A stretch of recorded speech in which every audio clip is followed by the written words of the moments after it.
I'll try again. Good morning, conference. That's a nice good morning. I like it.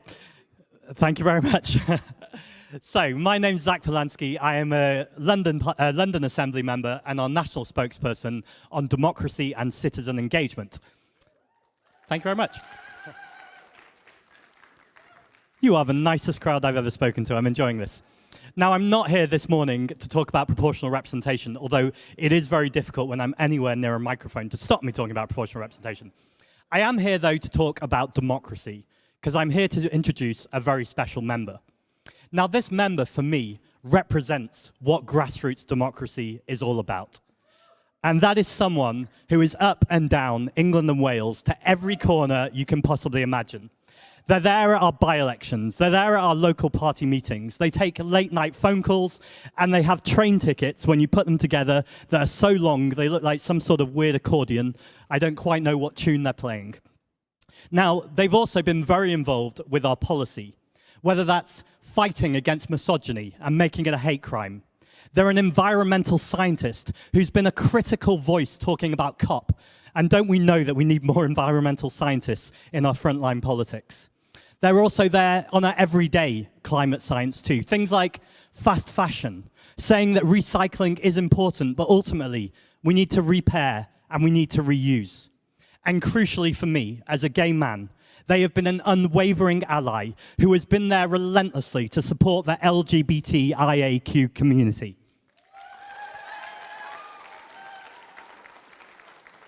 Conference, give a huge round of applause to our deputy leader, Amelia Womack.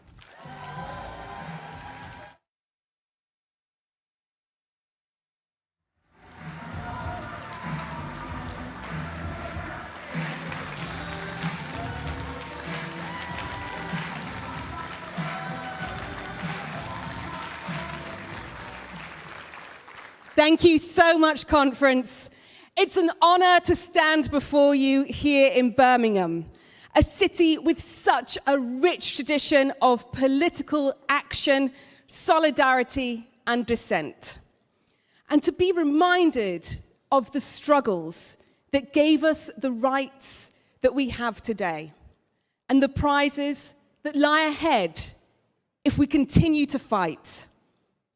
On the 25th of January, 1830, the Birmingham Political Union held its first meeting, attended by over 10,000 people who came together to demand the right to vote. The Birmingham Political Union became a blueprint for political unions in other manufacturing towns. And in the wake of its establishment, over 100 others were formed across the country. Just 2 years after the union's first meeting, following a spring of protests and unrest, during which over 200,000 people gathered here in Birmingham alone, the Reform Act of 1832 was passed, the first major step towards achieving votes for all. 140 years later, in 1972, another display of solidarity here in Birmingham won a huge victory for workers' rights. On the 9th of January, a national miners' strike began against austerity pay. But no one thought the miners could possibly win the dispute. But in February, workers from across Birmingham joined a picket line at a fuel storage depot to prevent fuel being transported to the power stations and industries that depended on it.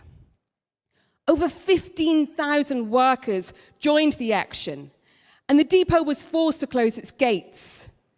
This was the turning point of the strike, and within weeks, the government had been defeated. These stories remind me that changing the course of history is down to us, even if we're disenfranchised, ignored, and oppressed by those in power. If we act together, the power to make change is in our hands, and we can win.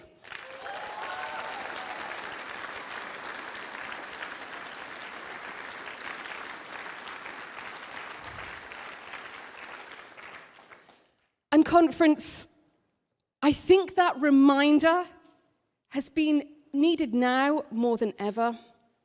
The last 18 months have been grueling and tough and tragic. We've seen a total failure of leadership from those in charge and a failure of moral fibre from those who are meant to be in opposition. But we have also learned many important truths about our society, which we can't go back from. We have seen that it is possible to do things differently. The coronavirus crisis has laid bare the horrific inequalities scarring our nation. Those experienced by people of colour, disabled people, those living in poor quality housing, those in insecure work.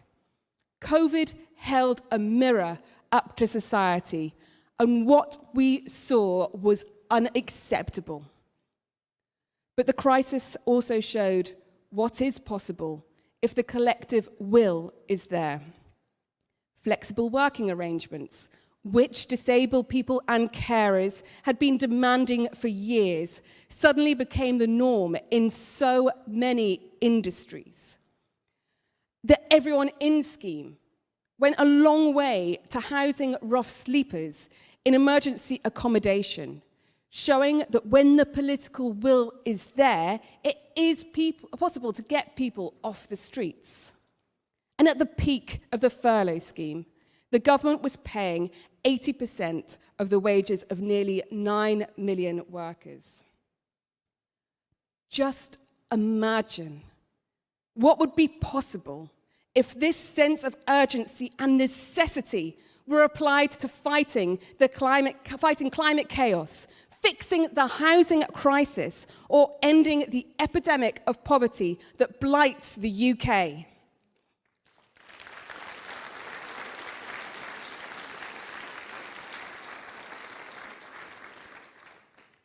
At many times, many of us felt hopeful that the pandemic might pave the way to a different kind of society.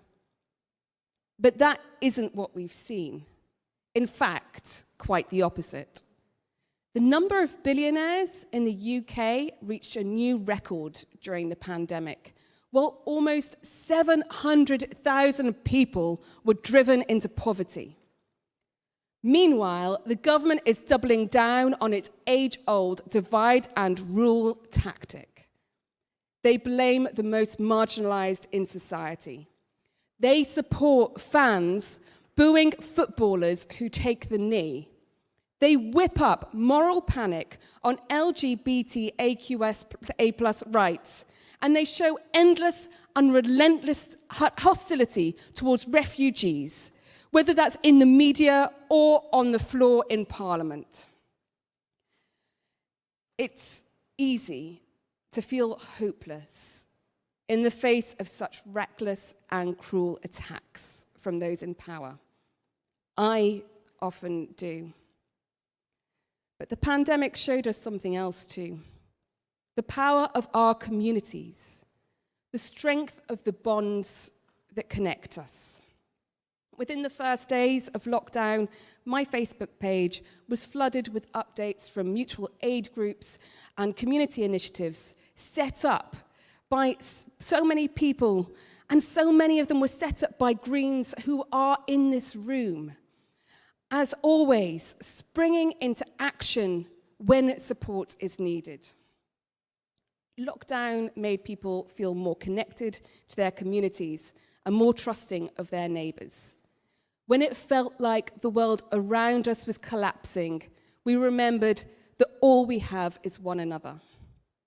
So whether it's mass political unions of the 19th century or the striking workers of the 20th century, ordinary people have always found a way to come together and fight for one another.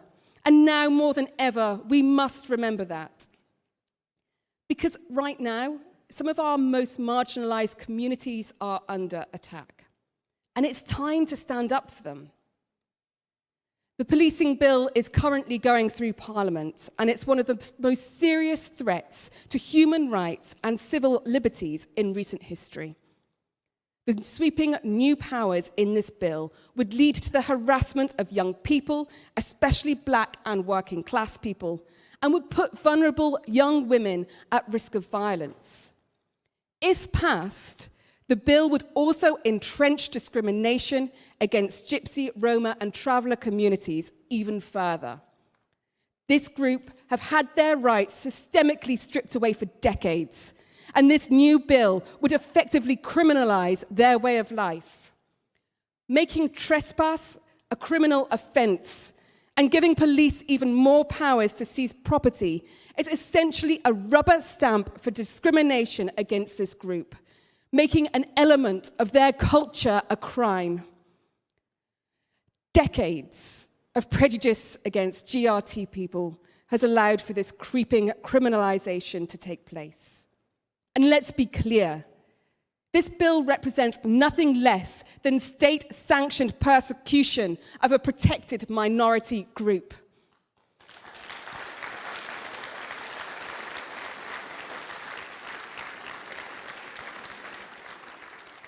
It is down to all of us to stand with a community that has been pushed to the margins and whose very existence is under threat. We must continue to fight the Police Crime and Sentencing Courts Bill all the way, in the House of Lords and in the Commons and on the streets.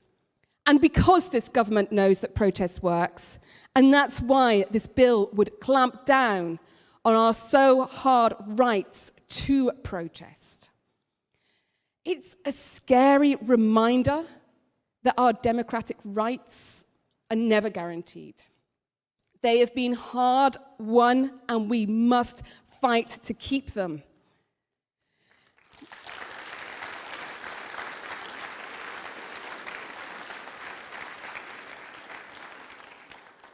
It's particularly sickening to see more powers being handed to the police in the wake of the murder of Sarah Everard by a serving police officer. Since her death, we have learned a great deal about institutionalized misogyny and the way that police officers have been able to abuse their powers. And yet, in response to the outpouring of grief and fear from women across the country, the calls for us to just be able to walk home safely at night, we have simply been offered more police. More bobbies on the beat, undercover cops in bars and clubs, officers only detaining women when in pairs, and advice to flag down buses if you feel unsafe. But women, and in particular working class women, women of colour, trans women and sex workers, women know that police aren't the way to keep us safe. What will keep us safe is investment in our communities. Because years of austerity have stripped our towns, our villages, and our cities' social infrastructure to the bone. Youth centres closed. Domestic violence services cut. People trapped in abuse and dangerous situations because they can't afford to leave. And the only answers that the establishment has for us is more police and more police powers. But we know that if all you have is a hammer, then everything looks like a nail. And violence at the hands of the police has been destroying lives for decades.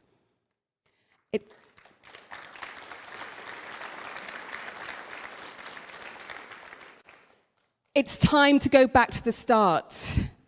It's time to rebuild our communities with the knowledge that we, our friends, our neighbours, our teachers, and our nurses are what keep each other safe. We need more funding for youth services, more places for people to come together, and a welfare state that gives the power for people to make their own choices.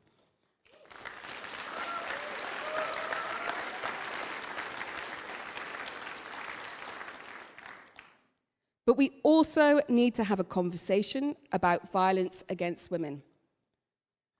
From the Me Too movement to the new reckoning with the extent of misogyny in the police force, we have spent years uncovering the way that sexual harassment and violence permeates our society at every level, yet so little has changed. So for a moment, and I'd like to talk directly to the men in the room. Have you ever heard a colleague tell a sexist joke and laughed along because it was the easiest thing to do? Has one of your mates ever behaved in a way that you didn't think was quite right, but you didn't think it was your place to say? And for that matter, have you ever treated a woman in a way that you think others wouldn't approve of? For many of you, probably most of you, the answer will be yes. So this is an invitation. The answer starts with you.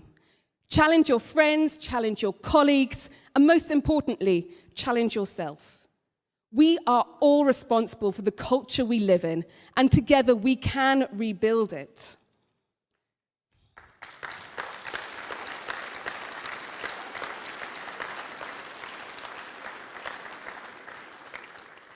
Because, conference, it's down to us to build the kind of world that we want. We cannot rely on those currently in power, endlessly scrabbling to prop up the status quo, no matter what the cost.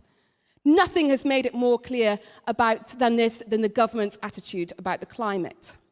Why is it that they could move mountains to protect the economy during this crisis, but they will not lift a finger to prevent the climate catastrophe that is hurtling towards us?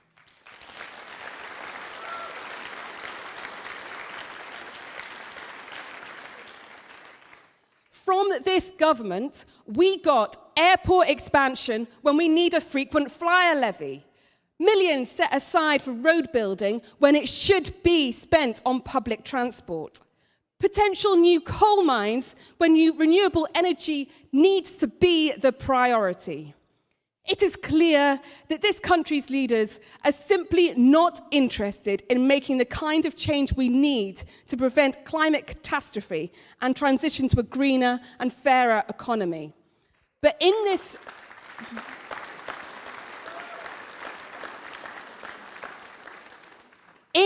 vacuum of leadership of the government, Greens are leading the way.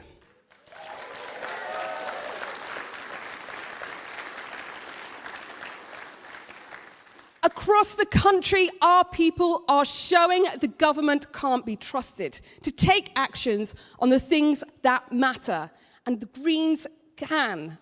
In towns and cities, from the countryside to the coast, Greens are working as part of their communities to make a real difference in people's lives. And, I don't need to tell you this, sometimes that's not easy.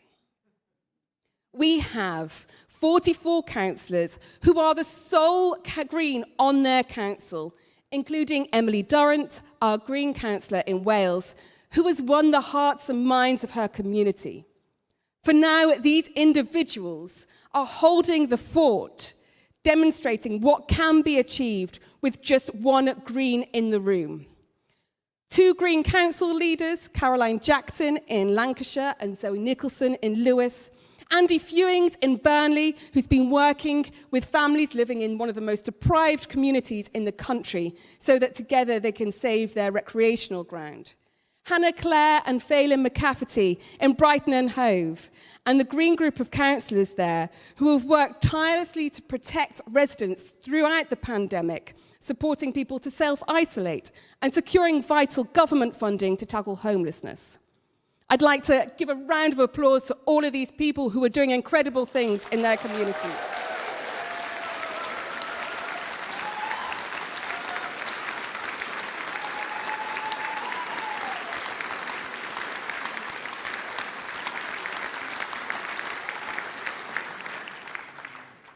And I'd also like to pay tribute to some of the groups in this party who have inspired me immensely during these difficult times.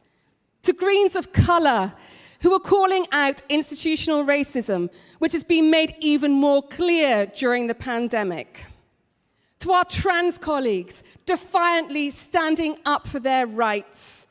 To our fantastic Disability Greens group, pushing for more representation and support for its members. And the list of amazing Greens is endless. And they're not just councillors or liberation groups. They're the people in this room, the activists, the campaigners, the change makers. My first speech as deputy leader was here in Birmingham in 2014.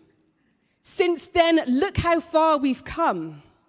We now stand in a pivotal moment for our party. People across the country are crying out for the kind of politics that we offer. One that takes the climate and ecological crisis seriously. One that listens, and one that puts power back in people's hands. So let's take our offer to the doorsteps. Let's stand with people in fighting for what matters to them, and let's make our green voice heard.